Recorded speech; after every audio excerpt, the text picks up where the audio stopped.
This is the Unsweetened Truth with Kristen Pucci, where we talk about everything but don't sugarcoat anything. Welcome back to the Unsweetened Truth with Kristen Pucci. We have a fun episode today. It's not a fun episode. What am I talking about? This is my fourth episode of the day. No, it's going to be a good one. We saved the best for last. I don't know what we're going to call this exactly, but I have been called many a times over the last 10 years about exit strategies.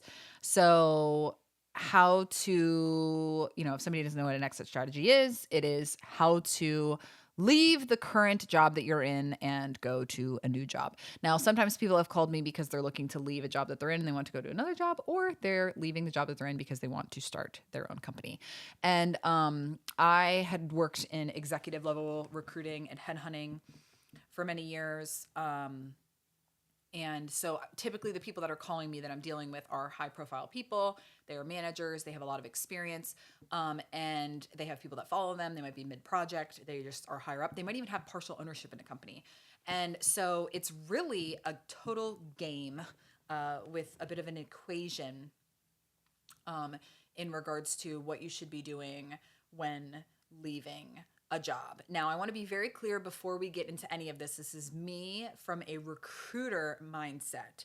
I'm sure there are things that I'm going to say that are not necessarily completely appropriate, or they might rub somebody the wrong way. But at the end of the day, what this is from is this is the mindset of a recruiter helping an employee leave a job and go to somewhere else.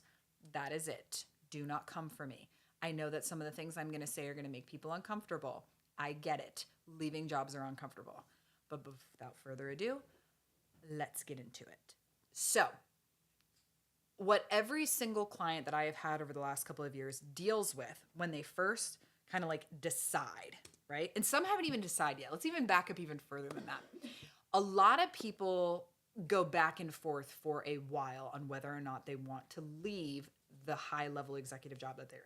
They go back and forth. They're like, it's not that bad, or it is that bad, or well, it's like you're just constantly negotiating with yourself, right? And I get it. I understand. Leaving a job is a big deal, especially if you've been in the job for many years.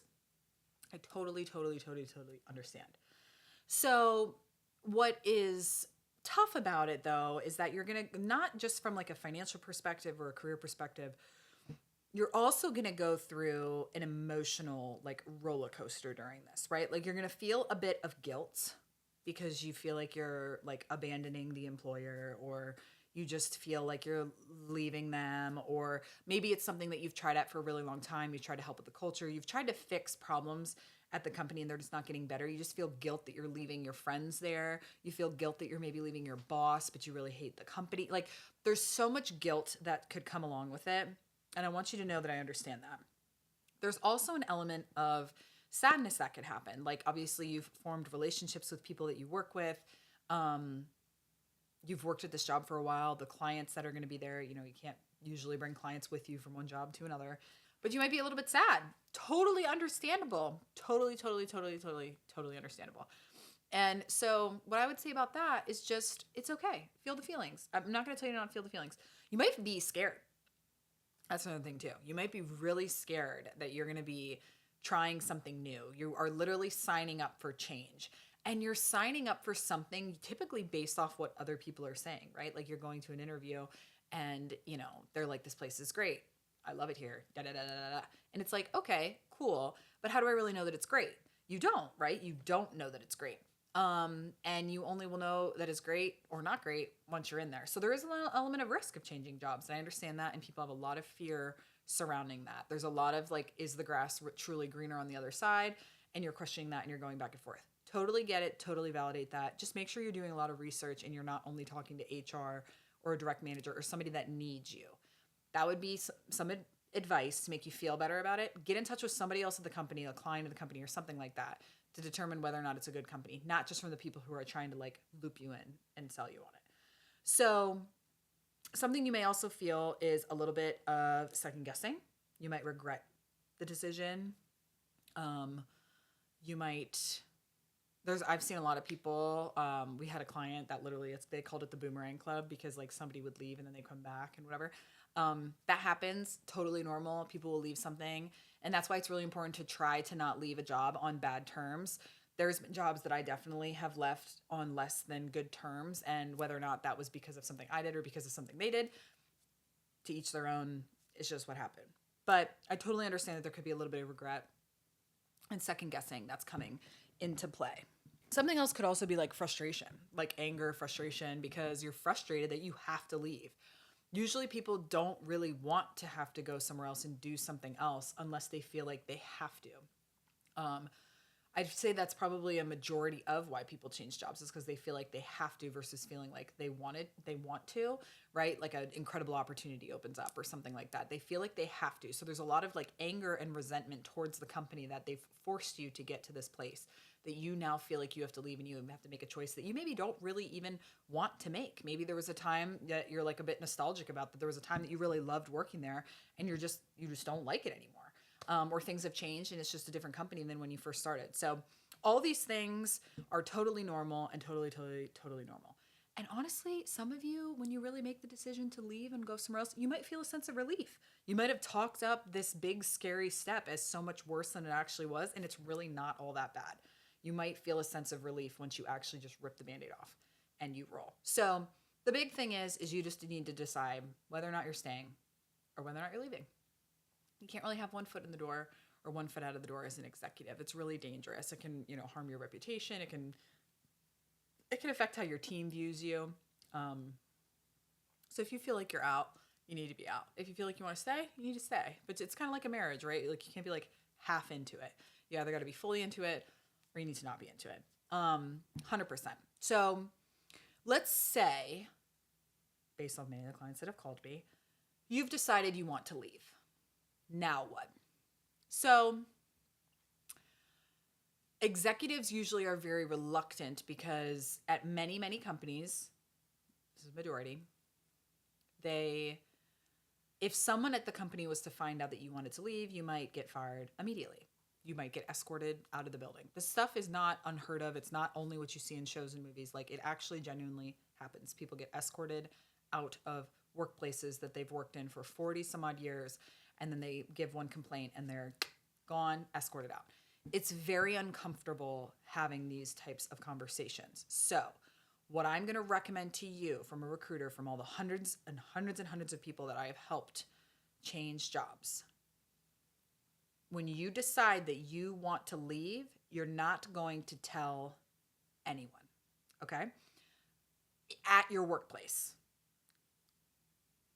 You're going to tell your spouse, obviously, because you have a great relationship with your spouse and you're going to work on it together and you're a team.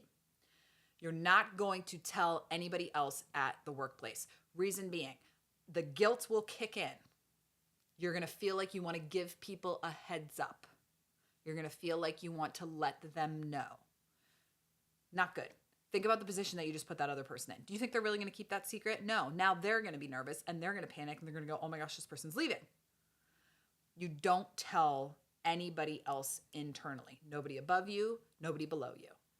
To give them a heads up. Don't do it. I know that it feels so selfish and you want to be able to give somebody an on-ramp and whatever. This decision is selfish and you need to be selfish about it. It does not mean that it's wrong and it does not mean that it's mean. It's just you need to be worried about yourself and you need to be in self-protective mode, because if you take care of everybody else around you instead of thinking about yourself, you're going to get bit in the butt throughout this process. You want to leave on your terms. You do not want to be escorted out. So that's what you're going to do. Now, you have a couple options. If you have a company that you know that you want to go work for, you're going to get in touch with that person in a creative way. And you're not going to write anything in writing. You're going to get in touch with them or you're going to get in touch with a good recruiter. Okay? You're going to get in touch with a good recruiter. And the reason you're going to do that is because recruiters, and this is what I was hired to do, was to do dirty work, right? So I knew that any executive candidate that I was representing, if say I submitted their resume to another company, I know that candidate could be like, I don't even know how that person got my resume. I am not leaving. I don't even know how they got my resume. They literally downloaded my link. They might have downloaded my LinkedIn and they send it to this other firm. There's a way that they can cover their tracks, right? And when you're an executive, you kind of have to do that. You're a big deal. People are going to be highly passionate about your role. I would say you're either going to have to do it yourself or you're going to have somebody do it for you. Now, recruiters typically don't represent candidates. They represent the employer. So they probably are only going to work with you if they have potential openings for you. Typically, people aren't representing people, but there might be some of those out there. I just haven't met them. Once you've kind of navigated that and you've picked and choose, which one you want to go to, do not apply in the way that the rest of the world applies, right? Go to our website, click the link, submit your resume. Absolutely not. You're a C-suite executive. One, you want to cover your tracks. Two, you're not going to be handled like the general public, okay? You're going to want to talk to somebody directly. And that might be messaging somebody on LinkedIn, and be very vague. Don't put it in writing. Just say, hey, would look forward to can I get in touch with you on a phone call or something like that? Call in. Do something to that effect. Don't send a message that's like, I'm looking to leave and I'd love to talk to you. These people aren't your friend, okay? They're not your friend. They're not worried about you. They don't care about you. You need to be worried about you, and you need to be worried about your career and your family and your income and your opportunities. You need to not trust people a lot until they've earned your trust. People in HR does not automatically make them good people or will keep your privacy, okay?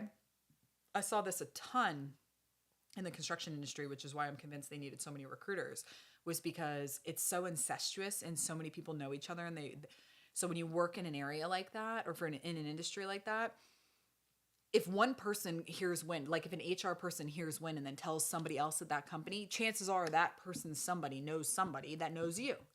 It's hard to do that when you work for, companies that know a lot of people who are working in similar industries. So you're going to have to be very strategic and very clear about what you want to do. All right. So now you've gone down that process. Now, let's say you're going through interviews, you're going through that process, you're coordinating things with them. Now you're going to need to get prepped to leave. So it's funny, but not funny. It's kind of crazy. When I knew that I was going to be leaving my job prior to starting my own company, I knew from without a shadow of a doubt that if I even voiced any sort of complaint or talk about leaving, I would get escorted out and I would get fired. I knew that was going to happen. And you'll know whether or not it's going to happen based on history, what has happened when other people have put their notices in, right? I knew that was going to happen. So, and I had seen previously people, getting escorted out, or you can leave or whatever. And then like somebody else would have to pack up their desk and pack up their office. How disgusting and gross and violating does that feel? I hated that. I hate the thought of that. So what I started doing is I slowly started taking things home from my desk, right? Anything that's really, really important, anything that is super like commemorative to you or like memory of some type, pictures, trinkets, whatever, take them home and just say it in the name of, I'm redesigning my office and I'm reorganizing my space. Okay, great. What I also did was I had my own office. I snapped a picture. I went into the farthest corner of the office, and I snapped a photo of my desk from different angles because I wanted to be able to say, that's where this was. That's where this was. No, I don't have that. In the event that I was going to be like, at any moment, I could say that that's where that was. And I want to make sure that all of that is in my desk. Another thing that you need to be thinking about, and again, I don't know if I can get in trouble for saying this or not, I'm not sure, but you should be thinking about the people that you've met from knowing this company, right? Contact information of people, because I feel like at the end of the day, you can't unknow somebody, right? And so that's something to be taken into consideration is like, depending on where you're going next or what you're doing. Obviously, you're in a contract, double check with an attorney, double check with whoever. But my recommendation would be, you've worked really hard for this book of business and this black book that you've now created. I think you should be able to keep it, right? So you should be keeping track of people and their contact information if you have a personal cell phone to be able to do that. Now, obviously, when NDAs or non-solicitations come into play, be smart. Don't be dumb. Then you need to be very strategic about when you tell anybody and when you actually put your notice in. This is an issue that so many people have done. When you have PTO, you have vacations coming up. You cannot put your notice in and then take your vacation, okay? You're going to use up all of that stuff. You're going to make sure you have the passwords to everything. You're going to be able to sign into everything. You need to be thinking about, in a moment's notice, if somebody was to just fire me, do I have access to and do I have the information that I need to be able to move on with my life? That's what you need to be thinking about, okay? So you're going to want to make sure you have the passwords and things that you need passwords to. You're going to want to make sure that you can get into, like, say you want to have your contract, your employee contract, get your hands on that. You want to make sure that you have access to like your HSA or your 401k or whatever those things are. Make sure you have access to all of those things. Because if you leave, and even if you do it on the right terms and you piss somebody off, they might not be apt to want to help you very much, right? So you got to be able to be completely self-sufficient. So you're going to gather all of these things. You're going to put it in a document. You're going to put it in your phone. You're going to put it somewhere personal that you own, and you're going to hold on to that. Do you have any bonus checks coming up? Do you have any commission checks that need to be paid? I waited till literally the day that my commission hit my bank account, and I put my notice in. I wasn't going to let go. It was like $18,000 I think I was waiting on for a commission check. What was I going to do? What was I not going to do? Leave that there? Absolutely not. You need to have the mindset that if in the event that you put your notice out, if you're fired immediately on the spot, what does that mean, right? Lost access to your whole email will be gone. Everything will be gone. Access to everything is going to be gone immediately. You need to have that mindset that could happen. So you need to be prepared no matter what, that could happen. I hate to tell you, and that probably makes, my employer wouldn't do that. Do you want to find out? I don't think so.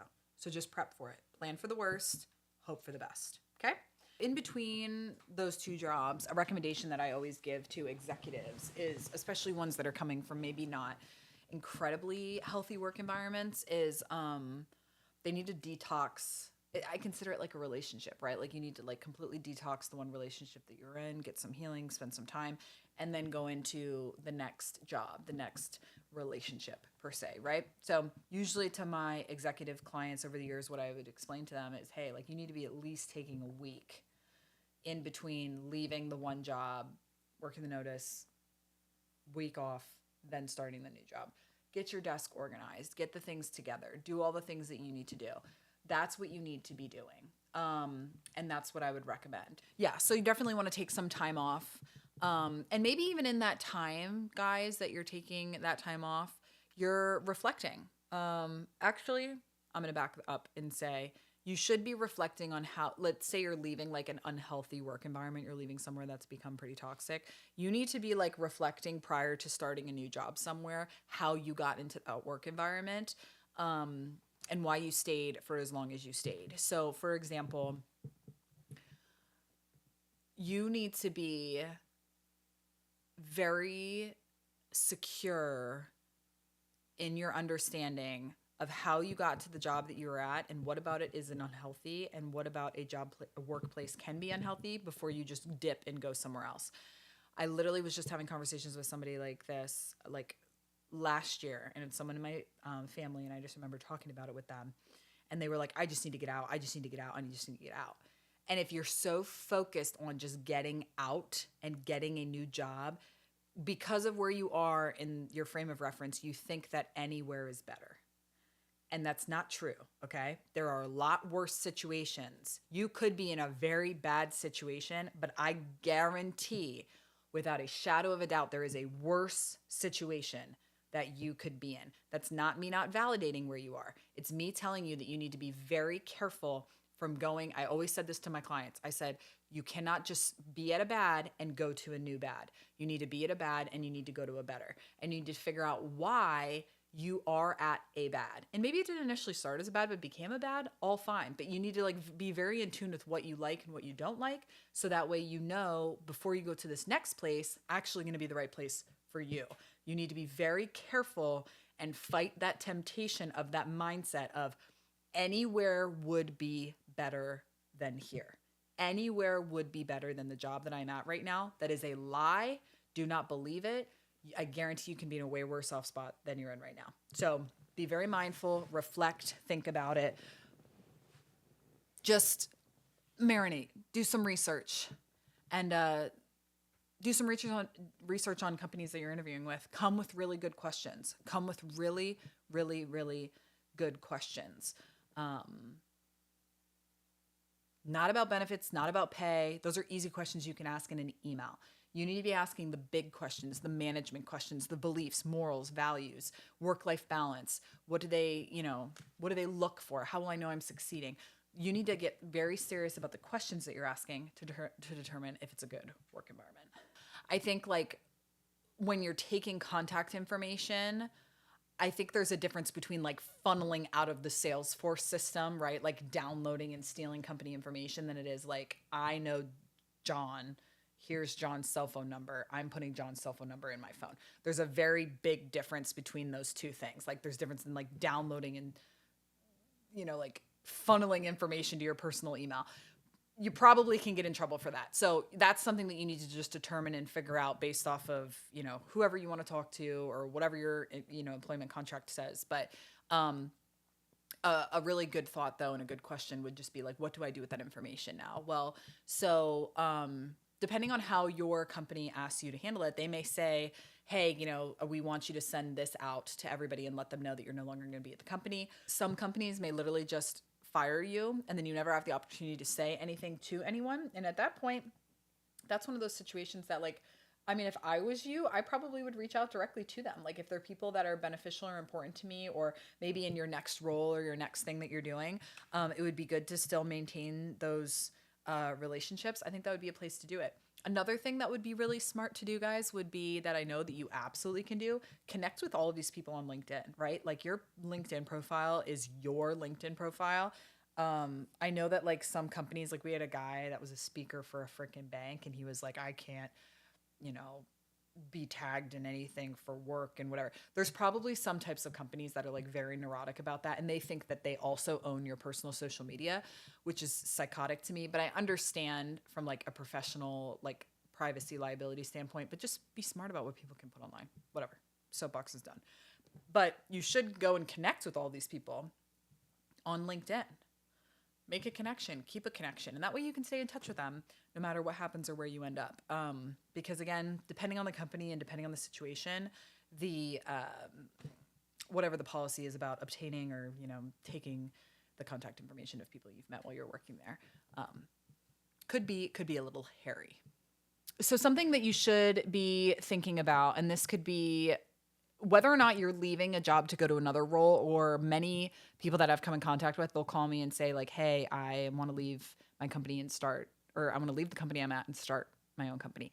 This is important for all of that. What would be good to do no matter what is you need to be updating your personal brand, right? And people forget this a lot, that you have a personal brand outside of the company that you work at, okay? Like, even though you are an employee of XYZ, you also have your own personal brand. You have your own social media. You stand for your own stuff. You have your own personality, your own everything, okay? So what that means is maybe while you're working there, this could maybe, if you're smart about it, but this could maybe show that you're doing a little something. If you're like updating your LinkedIn and you never touch your LinkedIn, people are probably going to catch on to that. But like if you're someone who usually frequently uses LinkedIn, update it, keep it up to date. I would not throw the open to work BS on around your freaking circle thing. That's just so stupid. That whole thing is whatever. I could call LinkedIn and talk about it, but don't do that. But I think it would be very smart to just get yourself prepped and ready to put your best foot forward in this next season of life and career that you're about to go into. If you are going from one job to another job, I recommend doing that. If you're going from a job to starting your own company, I'm going to give you an extra couple tips because this is a major group of our clientele. You need to wait. Don't update it.